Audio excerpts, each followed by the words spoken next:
코로나 시대에 묻는다. 오늘 첫 번째 시간으로 지구는 방치되어 있는가, 이런 제목으로 말씀을 드리고자 합니다.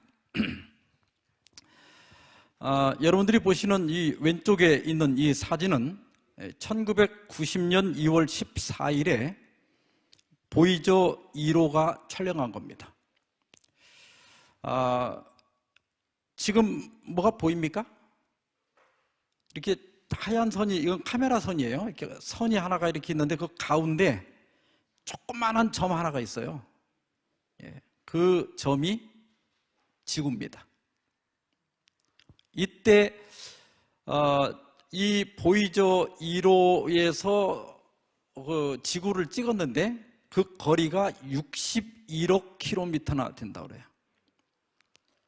근데 마치 지구가 이렇게 공중에 떠다니는 먼지 하나만밖에 안 되죠. 먼지 하나 정도 크기밖에 안 되죠. 이 사진은 미국의 천체학자인 칼 세이건이라고 하는 사람이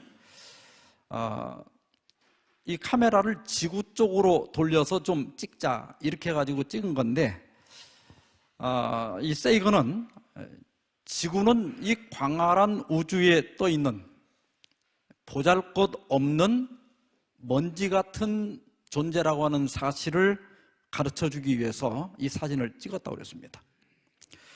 그러면서 세이건은 이렇게 얘기했어요. 여기 있다. 저 점이 우리가 있는 이곳이다. 저 점이 우리의 집이자 우리 자신이다. 당신이 사랑하는, 당신이 아는, 당신이 들어본, 그리고 세상에 존재했던 모든 사람들이 바로 저 작은 점 위에서 일생을 살았다. 우리가 사는 지구는 우리를 둘러싼 거대한 우주의 암흑 속에 있는 외로운 점 하나일 뿐이다. 이 광활한 어둠 속에 다른 어딘가에 우리를 구해줄 무언가가 과연 있을까?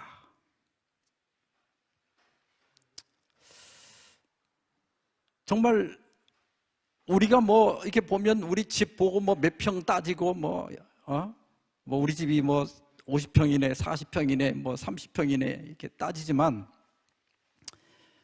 저렇게 보이저 1호에서 보니까 지구가 그냥 이렇게 떠다니는 먼지 하나 정도밖에 안 되는 거예요. 과연 이렇게 그 외로운 점 하나에 불과한 우리를 구원해 줄 무언가가 있을까? 지금 코로나도 문제지만은 뭐 어디는 홍수가 나서 난리고, 또 미국 같은 데는 지금 산불을 끄지 못해서 난리고, 지금 이 세계가 정상이 아닙니다. 코로나도 제가 조금 전에 출발하기 전에 인터넷 들어가서 이게 찍어온 건데요. 지금 전 세계적으로 확진자가 2억 4,450만 명, 사망한 사람이 490만 명, 우리나라만 하더라도 35만 3천 명 확진자가요. 그리고 그동안 죽은 사람이 2,773명입니다. 그러니까 확진자가 어제와 비교해서 1,190명이 늘었대요. 이게 하루 사이에 지금 1,000명이 계속 넘고 있는 겁니다. 지금 많은 사람들은 이 코로나가 언제쯤 끝날 거라고 그러던가요? 학자들 얘기가 안 끝난다고 그러죠. 이제 감기처럼 아예 이제 달고 살아야 한다, 이렇게 얘기해요. 뿐만 아니라 이건 사이언스 타임즈에 난 건데요. 우리 육지의 97%에서 생태계가 파괴되었다는 거예요. 그러니까 우리 전 지구에 조사를 해보니까 원래 상태로 남아있는 것은 2.9%에 불과하고 97.1%가 이 생물 다양성이 파괴가 됐는데, 그 중에 68%는 사람들이 그렇게 한 거래요. 그러니까 지금 이 지구, 우리가 딛고 살면서 이 지구를 파괴하는 주범이 누구예요? 우리예요.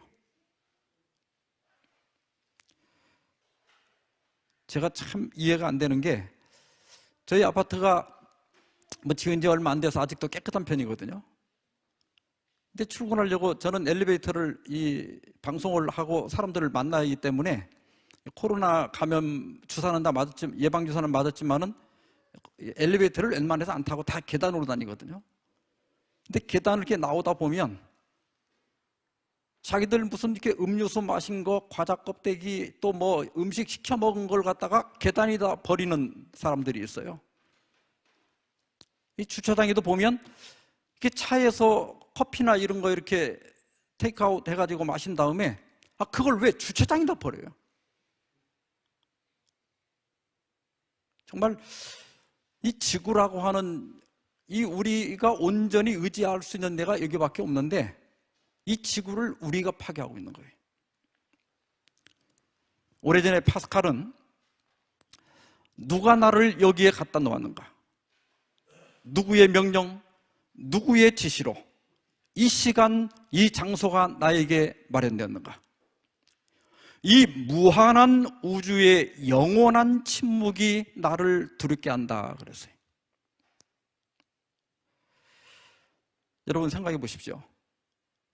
버스를 타고 가는데 운전수가 갑자기 없어졌다면 어떤 생각이 들겠습니까? 아마 비명을 지르고 난리가 날 거예요. 지금 우리가 지구라고 하는 이 땅에 살고 있는데 이 지구가 지금 망가져 가고 있는 거예요. 사람의 생존이 위협받고 있는 거예요. 그런데 우리를 구원해 줄 누군가가 없다면, 정말 전 우주에서 우리밖에 아무도 없다면, 우리는 우리 스스로가 우리가 사는 이 지구의 생태계를 파괴하는 주범인데, 우리를 구원한 누군가가 없다면 이 얼마나 두려운 일입니까? 과연 이 지구는 방치되어 있는가? 정말 우리를 구원할 사람은 아무도 없는가?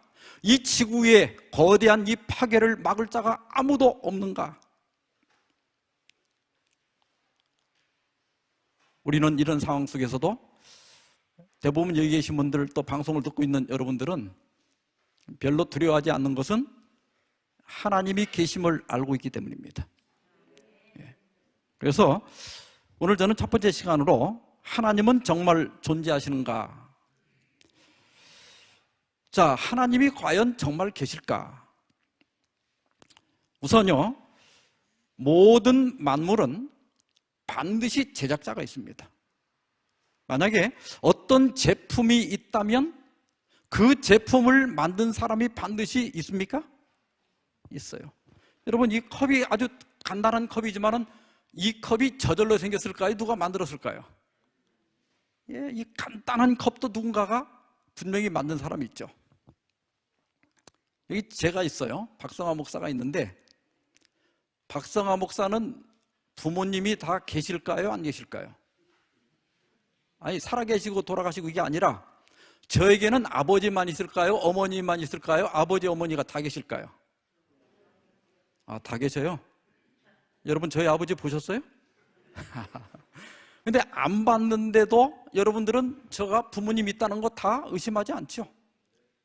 왜냐하면 여러분들이 저희 부모님을 보지 않았어도 내가 있다는 이 사실이 누구를 증명하는 거예요? 부모님이 있다는 사실을 증명하는 거예요. 그래서 성경에 보면 예수님의 족보가 누가복음 3장에 나오는데, 예수께서 가르치심을 시작하실 때 30세쯤 되시니라. 사람들이 아는 대로는 요셉의 아들이니 요셉의 위는 헬리요, 그 위는 에노스요, 쭉 올라가다가 마지막에 그 위는 아담이요. 그 다음에 뭐라고 그러죠? 거기서 끝나는 게 아니라 그 위는 누구라고요? 하나님이라고요. 그러니까 나로부터 족보를 계속 거슬러 올라가면 마지막에 누구를 만난다는 거예요? 하나님을 만나요. 오늘 이따가 이 강의 끝나고 시험 볼 건데 그 시험 문제에 나와요. 나로부터 족보를 계속 거슬러 올라가면 마지막에 누가 나온다고요? 하나님이 나와요. 그래서 우리는 하나님을 보지 못했어도 내가 있다는 사실이 우리 부모를 증명하는 거고, 우리 부모가 있다는 사실이 할아버지 할머니를 증명하는 거고, 할아버지 할머니가 있다는 사실이 고조할아버지 고조할머니를 증명하는 거고, 그렇죠? 그렇게 계속 거슬러 올라가다 보면 최종적으로 누구를 만난다? 하나님을 만난다는 거예요. 그래서 우리 다 같이 한번 읽어볼까요? 시작. 믿음은 시냇물을 보고 큰 바다가 있음을 아는 것이다. 우리가 여기서 바다가 보여요, 안 보여요? 안 보여도 시냇물이 아래로 흘러가면 어딘가는 시냇물이 모이는 데가 있을 거라 이거예요. 그러면 강이 있을 거고, 강을 따라 또 내려가다 보면 틀림없이 뭐가 있어요? 바다가 있는 거예요. 우리가 여기서 바다가 안 보이지만은 믿음이라고 하는 건 뭐냐면 시냇물을 보고 바다가 있다는 걸 아는 거예요. 그러니까 우리가 하나님을 어떻게 알 수 있어요? 내가 있고 또 만물이 있다면 이 만물을 창조한 창조자가 있다는 것을 만물이 증거하기 때문에 믿을 수 있다는 거예요. 두 번째, 하나님은 과연 계시는가? 질서와 법칙은 설계자를 증명한다. 로마서 1장 20절에 보면 창세로부터 그의 보이지 아니하는 것들 곧 그의 영원한 능력과 신성이 그 만드신 만물에 분명히 보여 알게 되나니 그러므로 저희가 핑계치 못할지니라 그랬어요. 지금 여러분들이 보시는 그 아래 사진의 왼쪽에 그 나무가 유카나무예요. 그런데 그 오른쪽에 보이는 나방이 유카나방입니다. 이 유카나방은요, 유카의 씨방을 뚫고 거기다가 알을 낳아요. 그 다음에 이 꽃가루를 묻혀갖고 와서 거기를 딱 구멍을 막아놔요. 그러면 꽃가루를 가져오는 과정에서 유카나무가 수정이 되는 거예요. 그러면 그 안에서 씨가 맺혀요. 그러면 그 유카나방의 애벌레가 그 씨를 먹고 자라는 거예요. 이 유카나무는 유카나방이 아니고는 이렇게 구멍을 파가지고 구멍을 파서 수정을 시켜야 되기 때문에 나비나 벌 가지고는 안 돼요. 유카나방만 수정을 시킬 수가 있어. 그러니까 유카나방이 없으면 씨를 못 맺게 되고 그럼 유카나무는 지상에서 없어지는 거예요. 그래서 이 둘은 공생관계입니다. 그리고 이 유카나방도 그 애벌레가 유카 씨만 먹게 돼 있어요. 그러니까 이 둘은 똑같은 시대에 태어나서 똑같이 존재해서 지금까지 있는 거예요. 진화론자들은 이 모든 것이 우연히 생겼다고 그러거든요. 그런데 여러분, 유카나무와 유카나방이 똑같은 시기에 우연히 생길 가능성은 확률적으로 제로라고 그래요. 그건 일어날 수 없다. 이건 누군가가 이렇게 딱 맞춰서 만들었기 때문에 존재한다는 거예요. 결코 이 지구는 우연히 자연적으로 생겨날 수가 없게 돼 있다. 그래서 여러분, 이렇게 태양을 중심으로 수, 금, 지, 화, 목, 토, 천, 해, 명 이렇게 우리 배웠죠. 이 별들이 이제 1mm도 착오가 없이 이렇게 돌잖아요. 또 이 지구도 이렇게 23.5도가 이렇게 기울어져 있는데 이게 만약 반듯하면 햇빛을 쬐는 데는 계속 쬐고 북극하고 남극은 완전 얼음으로 덮이게 돼요. 근데 이게 23.5도가 기울어져 있기 때문에 봄, 여름, 가을, 겨울이 생기는 거거든요. 이게 어떻게 우연히 생기냐고. 지구가 태양으로부터 1m만 멀어도 거의 대부분이 다 얼어 죽고, 지구가 태양으로부터 1m만 가까워도 다 타 죽어요. 어떻게 생명체가 살기에 딱 맞은 거리를 유지하느냐고. 이건 결코 우연이 아니다. 이 지구와 또 모든 생명체를 창조한 하나님이 분명히 계시다는 겁니다. 세 번째로는 인간의 양심이 하나님을 증거합니다. 로마서 2장 14절 15절에 보면 율법 없는 이방인이 본성으로 율법의 일을 행할 때는 이 사람은 율법이 없어도 자기가 자기에게 율법이 되라니 이런 이들은 그 양심이 증거가 되어 그 생각들이 서로 혹은 홍사하며 혹은 변명하여 그 마음에 새긴 율법의 행위를 나타내느니라. 우리 사람은 다 양심이라는 게 있죠. 그리고 내가 분명히 원해서 했는데도 잘못된 일을 하면 양심의 가책을 받아야 안 받아요? 가책을 받아. 그러니까 그 가책을 받는 마음은 내 마음이 아니죠. 왜냐하면 내 마음은 하고 싶어 한 거니까. 내가 도둑질을 하고 싶어 했는데도 양심의 가책을 받는단 말이에요. 그러니까 그 우리 마음속에 양심의 가책을 주는 또 다른 음성이 분명히 있다는 것입니다. 그래서 프란치스코가 이 카톨릭 수사인데 만지교에 빠져서 이제 젊은 시절에 아주 부절제한 삶을 살다가 이제 회심을 하고 하나님께 돌아왔습니다. 그런데 이제 하나님을 믿고 하나님의 뜻대로 살려고 하는데도 그 옛날에 방탕하게 살던 그 시절이 자꾸 생각이 나는 거예요.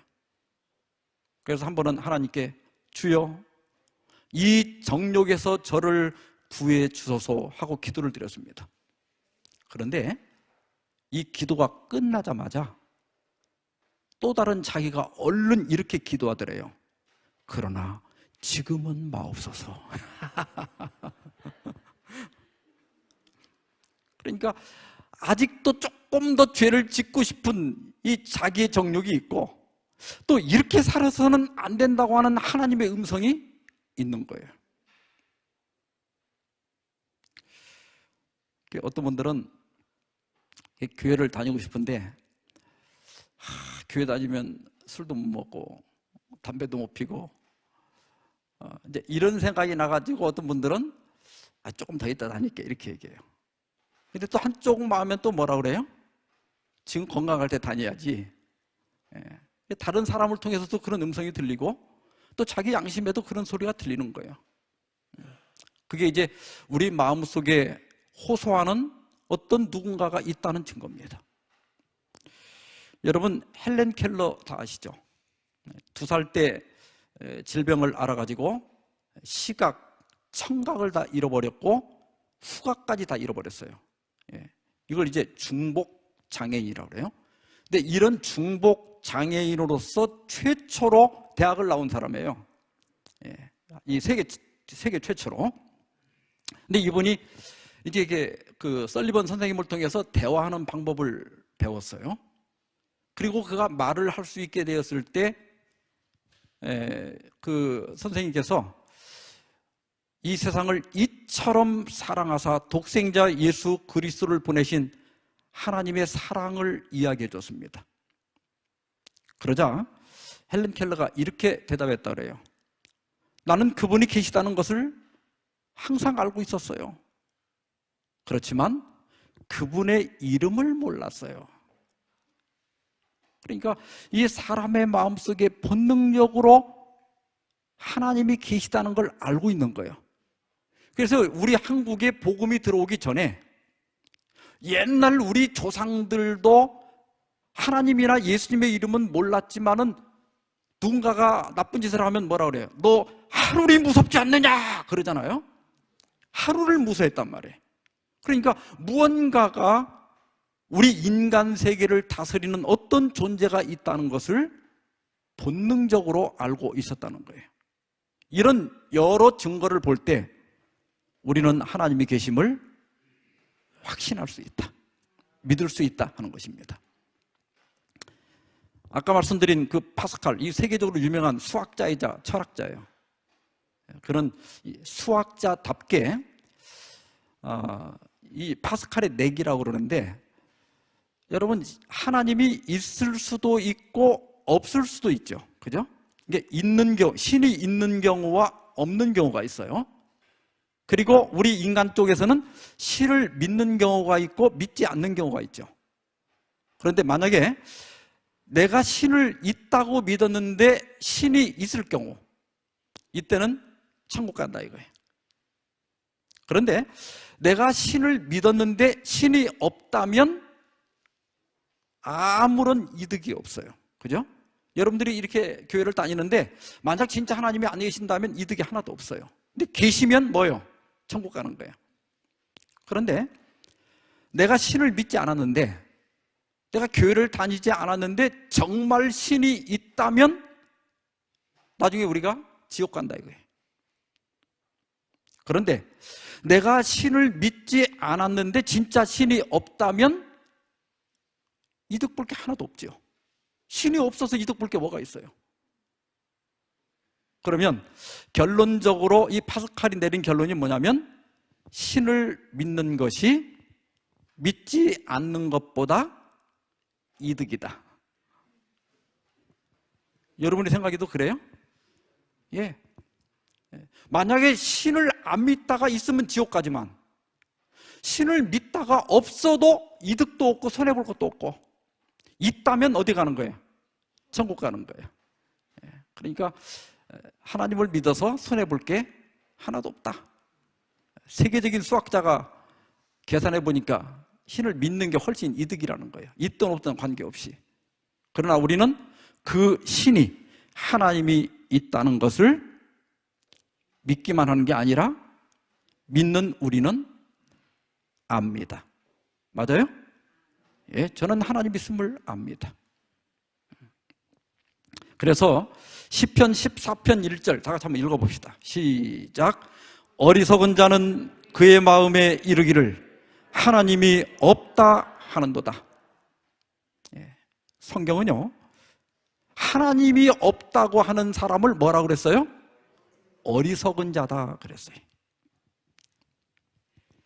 여러분, 이 박성환 목사, 아이고 목사님 같이 그렇게 연세도 드시고 훌륭하신 분이 부모님이 계실 리가 있나요? 이렇게 하는 사람이 있어요, 없어요?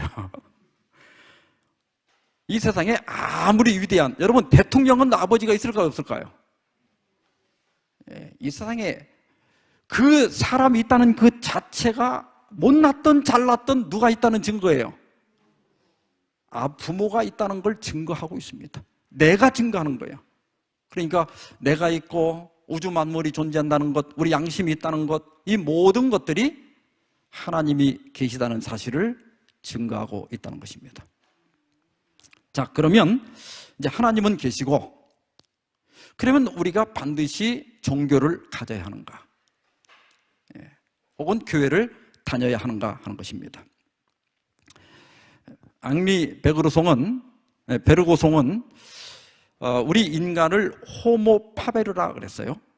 보통 이제 우리 인간을 호피 사피엔스, 그러니까 지혜 있는 사람, 생각할 줄 아는 게 인간이다, 그렇게 주장을 하는 철학자들이 있었는데, 이 파베르는 우리 인간은 베르고송은 우리 인간은 호모 파베르다.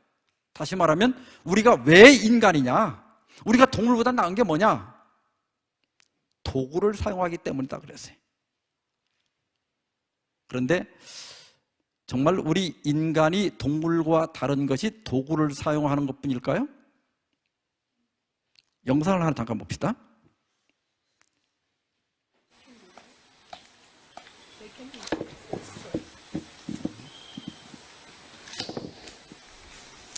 이 원숭이가 그 나무 열매가 이제 호두같이 너무 그 껍데기가 단단하니까 지금 이 돌을 가지고 저걸 깨서 먹으려고 뭐를 이용하고 있는 거예요? 도구를 이용하고 있는 거예요.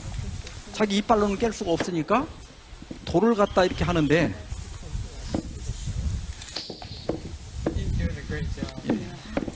제가 이거 길어갖고 좀 잘라서 그렇지 지금 5번째 하고 있죠.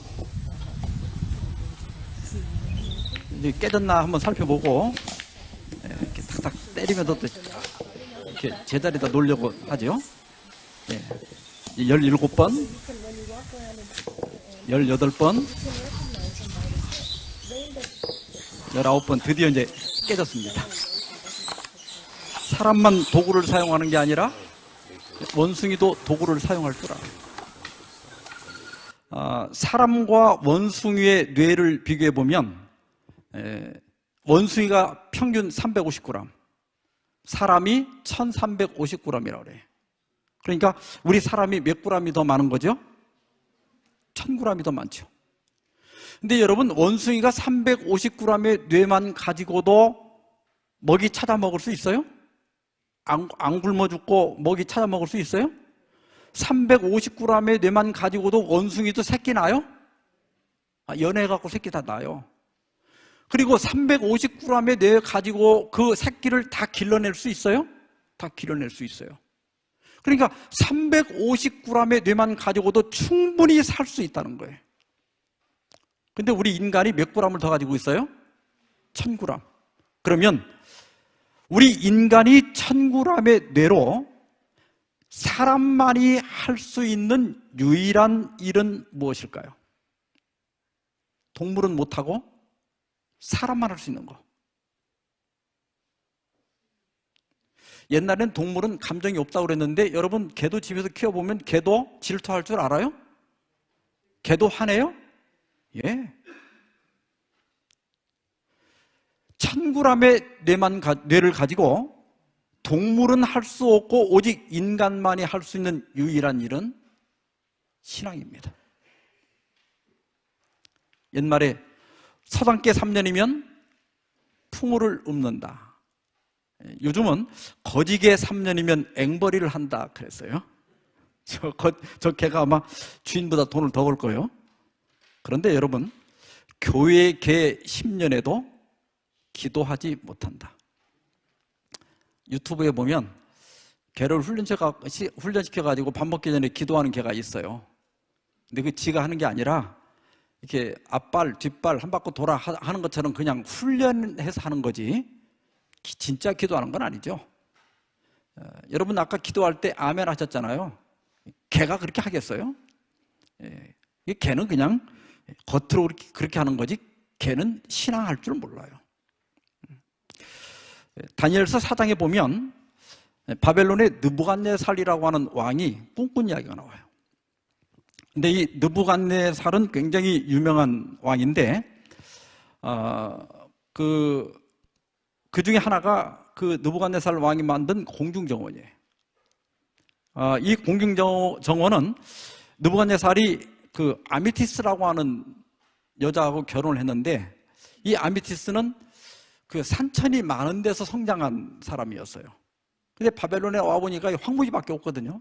그래서 우울증에 걸려가지고 그 왕비를 기쁘게 해주기 위해서 지은 거예요. 그런데 이 높이가 105m니까요. 지금 아파트로 말하면 30층 높이에요. 그런데 지금 같으면 30층에도 수돗물이 나오죠. 근데 그 당시에 수도가 없잖아요. 모터가 없잖아. 전기가 없잖아요. 그런데 그 30층까지 어떻게 물을 끌어올려가지고 저렇게 많은 식물을 길렀는지 그래서 7대 불가사의 중에 하나입니다. 이걸 지은 사람이 느부갓네살 왕이에요. 근데 이 느부갓네살 왕이 어떤 꿈을 꾸었는가 하면 좀 요약을 하면 내가 꿈에 보니까 높은 나무가 있고 들짐승과 새들이 거기서 먹고 또 살더라. 그런데 한 거룩한 자가 나타나더니 그 나무를 베라. 그런데 그루터기가 뭔지 알죠? 그 그루터기는 쇠와 노줄로 동이라. 그리고 그 그루터기가 짐승의 마음을 받아서 7대 7년을 지내리라. 이런 꿈을 꾼 거예요. 그래서 선지자 다니엘이 와서 그 꿈을 해석을 합니다. 그 나무는 느부갓네살 왕을 상징합니다. 그리고 왕이 사람에게 쫓겨나서 짐승처럼 되어서 7대 7년을 지낼 겁니다. 그리고 왕이 이 세상의 주권자가 하나님인 것을 깨달은 다음에 복이 될 것입니다. 다시 왕에 이제 돌아오게 될 겁니다. 그러면서 공의와 자비를 베풀고 속죄하시어 이 일이 생기지 않게 하소서, 이렇게 당부를 했습니다. 여러분이 만약 이런 꿈을 꿨다면 주심하겠어요, 안 하겠어요? 다 주심하죠. 느부갓네살도 1년 동안은 주심을 했어요. 근데 1년 동안 아무 일이 일어나지 않으니까 마음이 다시 교만해졌습니다. 그래서 다니엘 4장 29절에 보면 12달이 지난 후에 내가 바벨론 궁 지붕에서 거닐세. 그 다음에 나자가 몇 번 나오나 세보세요. 나 왕이 말하여 가로되 이 큰 바벨론은 내가 능력과 권세로 건설하여 나의 도성을 삼고 이것으로 내 위엄의 영광을 나타내는 것이 아니냐. 이 한마디 속에 나가 몇 번 들어갔어요? 4번이나 나 그랬어요. 이런 말이 있습니다. 사람들은 필요하면 나의 하나님이라고 말하고 필요하지 않으면 내가 하나님이라고 말한다. 젊고 돈 좀 있고 살만하면 내가 나를 믿지 무슨 하나님을 믿냐 이렇게 큰소리 쳐도 나중에 큰 어려움을 당하고 질병에 걸리거나 또 나이가 들어서 마지막에 하나님을 안 찾는 사람은 거의 없다는 거예요. 다 살만하니까 큰소리 치는 거죠. 그런데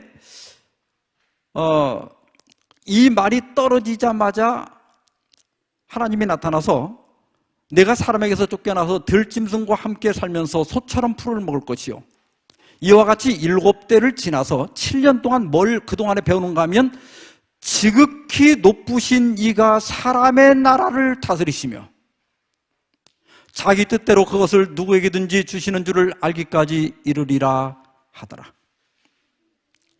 여러분, 오늘 제목이 뭐죠? 이 지구는 방치되어 있는가? 여기 사람들이 나타나서 온갖 짓을 다 하는 것처럼 보여도 사실은 누가 사람의 나라를 다스리고 있다고 그랬어요? 지극히 높으시니 누굽니까?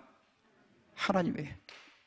하나님이 인간 나라를 다스리고 있다. 이걸 오늘날 여기 계신 분들은 인정하지만 저 밖에 있는 대다수의 사람들은 인정하지 않습니다. 느부갓네살도 그것을 인정하지 않았어요. 그래서 그것을 깨달을 때까지는 네가 짐승처럼 될 것이다. 그 다음에요, 그 동시에 이 일이 나 느부갓네살에게 응함으로 내가 사람에게 쫓겨나서 소처럼 풀을 먹으며 몸이 하늘 이슬해졌고 머리털이 독수리의 털과 같았고 손톱은 새 발톱과 같았었느니라. 요즘 그 의학자들은 이러한 질병을 동물화 망상장애라고 그래요. 이게 라틴어 같은데요. 인사니아 조안 트로피카. 동물화 망상장애. 이게 뭐냐면 자기를 동물로 착각하는 질병이에요. 이게 어떤 사람은 내가 일이나 늑대라고 생각하고 늑대처럼 소리를 똑같이 내고 이리처럼 사는 거예요. 이걸 난광병이라고 그래. 근데 느부갓네살은 자기가 뭐라고 착각을 한 거예요? 소인 줄 알고 소처럼 그렇게 산 거예요. 몇 년 동안을? 7년을. 그러다가 그 기한이 참에 나 느부갓네살이 그 다음에 뭐라고 그랬죠? 어떻게 했더니 하늘을 우러러 보았더니 내 총명이 다시 내게로 돌아온지라. 뭐처럼 살다가 사람이 소처럼 살다가 짐승처럼 살다가 어떻게 했을 때 하늘을 우러러 보았더니 내 총명이 돌아왔다. 그래서 정신병이 치료되고 다시 왕좌에 앉게 됩니다. 헬라 사람들은 사람을 우리는 사람이라고 부르잖아요. 근데 헬라 사람들은 안트로포스라고 불렀어요. 안트로포스라고 하는 말은 뭐냐면 위를 바라보는 존재다 그런 뜻이에요. 헬라 사람들은 사람이 동물과 다른 게 뭐냐면 위를 바라본다. 이게 무슨 뜻이에요? 신앙을 갖고 산다. 종교를 갖고 사는 것이 인간이다.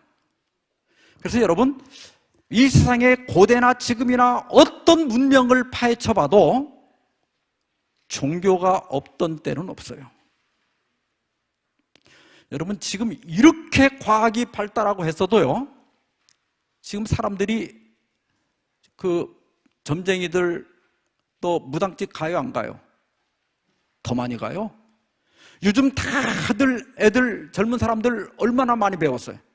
그런데 젊은 애들이 더 사주 보고 뭐 보고 더 많이 본다니까 요즘. 이 인간은 종교를 떠나서는 살 수가 없다. 그래서 위를 바라보는 존재다. 데이빗 휴미라고 하는 사람은 이 하나님이라 이런 거 안 믿는 회의론자예요. 그런데도 이 사람이 뭐라고 얘기했는가 하면 종교가 전혀 없는 사람을 찾아보라. 만일을 찾는다면 분명히 그들은 어느 정도 짐승에서 멀지 않음을 알게 될 것이다. 그랬어요.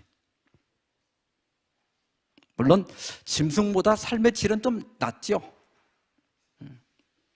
그런데 여러분, 그냥 개는 개대로 삶을 살고 군뱅이는 군뱅이 나름대로도 삶을 살고 지렁이도 지렁이 나름대로 또 거기 다 재미가 있는 거예요. 그렇죠? 이게 우리 인간이 조금 나을 뿐이지, 우리가 종교가 없다면, 신을 믿지 않는다면 짐승과 다를 바가 없다는 거예요. 개 데리고 밖에 나가면 개가 뭐 하던가요? 맑은 하늘을 쳐다보고 아, 공기 좋다, 아이고 벌써 단풍 들었네 그러던가요? 그 개가 감상하는 거 봤어요? 개 끌고 나가면 뭐 하던가요? 땅 냄새만 맡고 다녀요. 그게 동물이에요. 우리 인간이 겉모양은 개처럼 그렇게 안 하지만 우리도 하루 종일 먹을 거 찾아다니지 않았어요? 돈 그거 왜 버는 거예요? 먹고 입으려고 다가 돈 버는 거 아니에요? 이게 별 다를 바가 없다는 거예요. 윌리엄 피터가 쓴 글 중에 이런 이야기가 있습니다. 어떤 소년이 길을 가다가 우연히 $5짜리 돈을 하나 주었어요. 그래가지고 이 돈으로 그렇게 먹고 싶었던 사탕도 사 먹고 또 갖고 싶었던 유리구슬도 사고 기분이 너무너무 좋았어요. 그런데 이게 이제 문제가 생겼어요. 그때부터 이 소년이 습관이 하나가 생겼는데 무슨 습관일까요? 이제 땅만 보고 사는 거예요. 그래서 땅만 보고 다니다 보니까 계속 눈에 띄는 걸 주었는데 그가 평생에 주운 것들이 단추가 29,519개, 머리필이 54,172개, 또 동전 수천 개, 그다 모아보면 24불이었대요. 또 반짝이는 유리구슬, 기타 자질구레한 것들. 뭐 나름대로 또 뭐 얻는 게 있었겠죠. 가끔은 돈도 주었다고 그래요. 그런데 사실 잃어버린 게 훨씬 많았습니다. 푸른 하늘에 저 빛나는 태양도 보지 못했고, 철을 따라 피어나는 아름다운 꽃들이나 그 향기도 한 번도 맡아보지 못했고, 저 가을 하늘에 떠있는 뭉게구름, 또 평화롭게 날아가는 철새도 한 번도 보지 못했습니다. 그는 그렇게 땅만 쳐다보다 보니까 항상 어깨는 이렇게 축 처져 있고 허리까지 구부정해서 이게 평생을 이렇게 살아가지고, 그래도 오래 살았더라고요. 75살까지 살았어요. 근데 사실은 그가 살았다고는 하지만은 평생을 넉마주의로 살다 간 겁니다. 그래서 여러분, 사람이 정말 사람답게 살려면 신앙을 가져야 정말 사람다운 삶을 살 수 있다. 여러분이 교회라도 다니니까 그래도 불쌍한 사람들 돕는 거예요.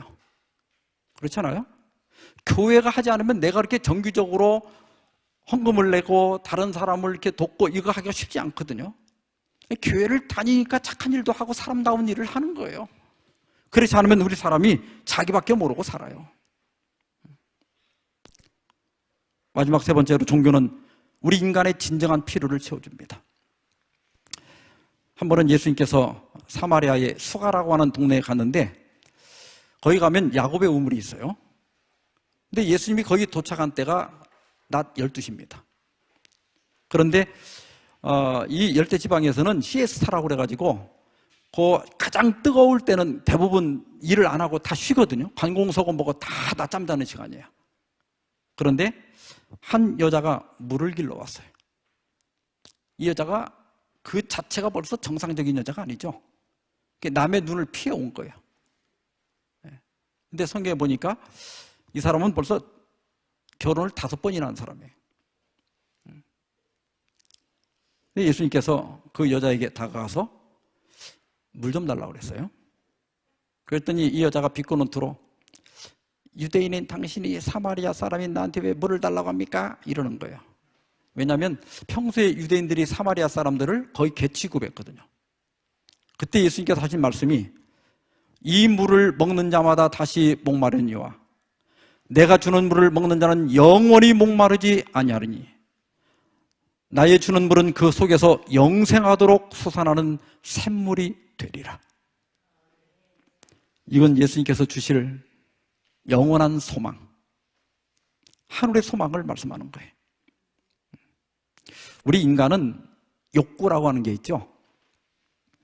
불교에서는 재물욕, 명예욕, 식욕, 수면욕, 색욕 이렇게 5욕이 있다.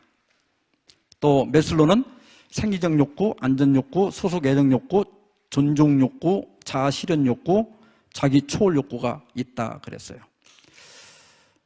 우리가 행복하려면 이 욕구가 이루어질 때 행복을 느끼죠. 그죠? 내가 하고 싶은 것을 할 수 있을 때. 그래서 성서경제학이라는 책에 보면 행복을 물질적 소비를 가지고 욕망으로 나누면 행복을 알 수 있다 그랬어요. 그러니까 내가 바라는 것을 그만큼 얻어내면 더 행복을 느낄 수 있다. 여러분, 이 공식을 보면 우리가 행복하기가 쉬워요, 어려워요? 자, 물질적 소비는 우리가 무한히 할 수 있어요, 한계가 있어요? 이건 한계가 있죠. 유한합니다. 근데 인간의 욕망은 무한해요, 유한해요? 끝이 없어요. 이렇게 애들 결혼할 때가 되면 결혼만 했으면 그러죠. 결혼시키고 나면 끝나요? 또 애 안 난다고도 걱정해. 이제 애 나면 또 이제 애 키우라고 걱정해. 또 애 키워놓으면 또 어떻게 해요? 저것도 어디서 취직해야 돼. 또 취직하고 나면 또 어떻게 해요? 또 이제 또 결혼시켜야지. 그러면 또 애 또 안 난다 걱정하고. 이게 사람이라는 게 욕망이라는 게 끝도 없어요. 옛날에 말 타면 종 세우고 싶다. 사골세 살 때는 전세만 하지만 전세 살다 보면 또 그냥 20평이라도 내 집 하다 20평 들어가면 또 40평이 보이거든. 이 인간은 끝이 없는 거예요. 그런데요, 오늘 내가 예를 들어서 3만 원짜리 뷔페를 먹고 싶었는데 돈이 없어갖고 15,000원짜리를 먹었다. 15,000원도 괜찮은 거예요. 한정식이에요. 그러면 0.5가 나와요. 그런데 내가 500원짜리 라면 하나 먹고 500이라는 행복을 얻으려면 분모를 1로 만들면 돼요. 그러니까 내가 1원만 있었으면 좋겠다 그랬는데 주머니를 뒤져보니까 500원이 나와서 라면을 하나 끓여 먹으면 500이라는 행복이 생겨요. 15,000원짜리를 먹고도 아까 0.5였는데 500원짜리 라면 먹고 행복이 500이야. 분모를 뭘로 만들면 된다고요? 인간의 욕망을 하나로. 그래서 예수님께서는 천국은 마치 좋은 진주를 구하는 장사와 같으니 극히 값진 진주 하나를 발견하며 가서 자기의 소유를 다 팔아 그 진주를 사느니라 그랬어요. 여기 극히 값진 진주가 누구를 가리킬까요? 예수님이에요. 사람은 구주를 만나면 모든 것을 다 팔아서라도 그 구주를 선택할 만큼 가치가 있다는 거예요. 그리고 그 가치 있는 것을 잡으면 그 하나만 가지면 나머지 없어도 얼마든지 만족하고 행복할 수 있다는 거예요. 그분이 바로 누구예요? 예수님이에요. 우리가 그걸 경험해서 알기 때문에 이렇게 애써서 다른 분들에게 예수님 믿으라고 권고하는 거예요. 이게 좋으니까 하는 거예요. 그렇지 않아요? 네. 파스칼은 인간의 마음은 어떤 피조물로도 채워질 수 없고 오직 창조주 하나님에 의해서만 채워질 수 있으며 예수 그리스도에 의해서 계시된 하나님의 형상을 한 빈 공간이 존재한다. 우리 마음속에 빈 공간이 하나가 있는데 그 빈 공간은 뭐예요? 하나님의 형상이라는 거예요. 그러니까 하나님만이 채울 수 있는 공간이 있다는 거예요. 여러분 퍼즐을 맞춰보셨어요? 퍼즐을 다 맞추고 나면 마지막 하나가 남는데 이것은 아무거나 갖다 맞추는 게 아니라 딱 마지막 남은 그 하나만 딱 맞는 거예요. 우리 인간의 마음속에 하나님만이 채울 수 있는 공간이 있다는 거예요. 그러니까 사람들이 그걸 모르니까 뭔가가 이렇게 허전한 거예요. 돈을 벌어도 허전하고, 예쁜 아내하고 여자하고 결혼해도 허전하고, 명예를 얻어도 허전하고, 어디 가서 뭐 노름을 해봐도 허전하고, 술을 먹어봐도 허전하고, 뭔가 자꾸 뭔가가 허전하니까 이걸 채워보려고 여행도 다녀보고 영화도 보고 뭐 음악도 들어봐도 안 되는 거예요. 그건 누구만이 채울 수 있다? 하나님만이 채울 수 있는 거예요. 그래서 어거스틴은 주여 당신께서는 나를 당신에게로 향하도록 만드셨나이다. 내 영혼은 당신 품에서 휴식을 취할 때까지 평안하지 못할 것입니다. 그렇게 고백했어요. 그래서 여러분, 우리가 진정으로 그냥 한 번 살아가는 건데 정말 행복하고 만족한 삶을 사는 비결은 하나님을 믿는 것입니다. 돈도 명예도 다 소용없는 거예요. 나중에 나이 들어서 60, 70, 80 되면요, 한 달에 100만 원 돈 버는 사람이나 한 달에 돈 1000만 원 버는 사람이랑 먹는 건 비슷해요. 소화가 안 돼서 많이 먹지도 못하고, 나이 들면 이제 조금 더 들면 어디 가보지도 못해. 하나님을 믿어야 남는 게 있는 거예요. 예. 이 사르트르라고 아세요? 아주 유명한 무신론적 실존주의 철학자입니다. 이 사람은요, 인간은 스스로 자기 존재를 결정한다. 인간은 신과 상관없이 존재한다. 인간은 자기가 죽기 전까지는 다른 사람의 죽음을 보면서 인지하는 것이 죽음이고, 죽음과 그 뒤에 대해서는 인간이 아는 것이 없기 때문에 일종의 사건에 불과한 죽음으로부터 인간은 자유로워야 한다. 죽음으로부터 자유로워야 된다. 그렇게 주장해서 많은 사람들이 따랐습니다. 근데 이 사람이 1980년 3월에 폐기종이라고 아세요? 폐기종. 이 폐가 이렇게 그 세포가 부풀어 올라가지고 숨도 잘 못 쉬다가 죽는 아주 고통스러운 질병이에요. 이 질병으로 파리에 있는 브뤼셀 병원에 입원했는데 얼마나 고통스럽고 죽음의 이 공포에 짓눌렸는지 의사한테 내가 이게 죽을 병인지 무슨 병에 걸렸는지 무서워서 물어보지를 못했어요. 그리고 막 소리만 지르다가 결국은 죽었습니다. 이 사르트르가 죽자 신문에 아주 대대적으로 보도가 났는데, 그때 기사 중에 하나가 죽음으로부터의 자유를 그렇게 외쳤던 그가 왜 마지막에 그렇게 비참하게 죽었을까? 그게 신문 기사 내용이었거든요. 그때 한 독자가 이런 기고를 신문사로 보내왔습니다. 사르트르의 말로가 그렇게도 비참했던 이유는 그에게 죽어서 가야 할 곳, 돌아갈 고향이 없었기 때문이다. 실존주의 철학자로서 그렇게 많은 사람들을 감동시키고 사람들에게 존경을 받았지만은 하나님을 믿지 않았기 때문에 그가 죽었을 때는 돌아갈 데가 없었어요. 그래서 죽음을 두려워하고 그렇게 비명을 지르다가 죽은 거예요. 그러나 성경에 보면 믿는 사람들이 이렇게 돼 있습니다. 이 사람들은 모두 믿음을 따라 살다가 죽었습니다. 그들은 하나님께서 그의 백성에게 약속하신 것을 받지 못했으나 앞으로 올 것들을 멀리서 보고 기뻐하였습니다.